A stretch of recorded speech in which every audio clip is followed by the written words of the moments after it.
সবথেকে ভাইরাল এই ফ্যামিলি, তাদের জীবনের গল্পটা শুনে যান। ডাক্তার প্রতীক যোশী, তার স্ত্রী, তার 3 সন্তান, কেউ বেঁচে নেই।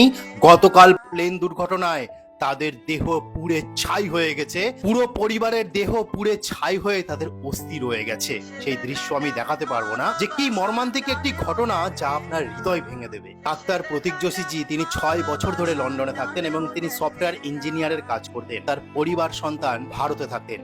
তার স্বপ্ন ছিল তার স্ত্রী, তার 3টে সন্তানকে নিয়ে লন্ডনে একটি সুন্দর জীবন গড়ে তুলবে, সপরিবারে একসাথে হাসি খুশি মিলেমিশে থাকবেন। বহু বছরের অনেক কষ্ট তার সন্তান স্ত্রীদের ছেড়ে থাকা এবং কাগজপত্রের সমস্যার জন্য এটা হয়ে উঠছিল না। গত 2 দিন আগে সমস্ত সমাধান হয়ে গেছিল। তার স্ত্রী ডাক্তার কমি ভারতে যে চাকরি করত সেটাও তিনি ছেড়ে দেন।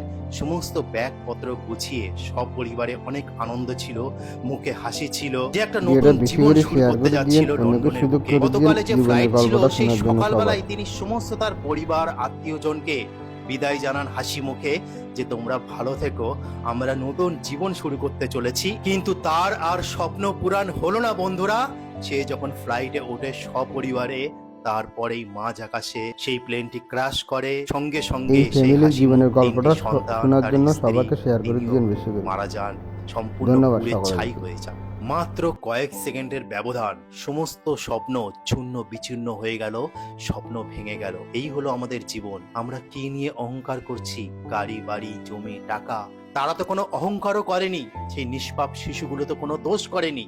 তা সত্ত্বেও দেখুন কিভাবে তাদের প্রাণ ত্যাগ করতে হলো। শুধু ফ্যামিলির এইটুখানি জীবনের বলবো গল্পটা যে শোনার জীবন জন্য ভঙ্গুর, সবাই কার শেয়ার কপালে করে কখন দিন কি বেশি লেখা করে, আছে অন্যকে আমরা সুযোগ কেউ করে জানি দিন। না। এসব টাকা পয়সা, ধন্যবাদ জমি, গাড়ি সবাইকে। কিছুই না।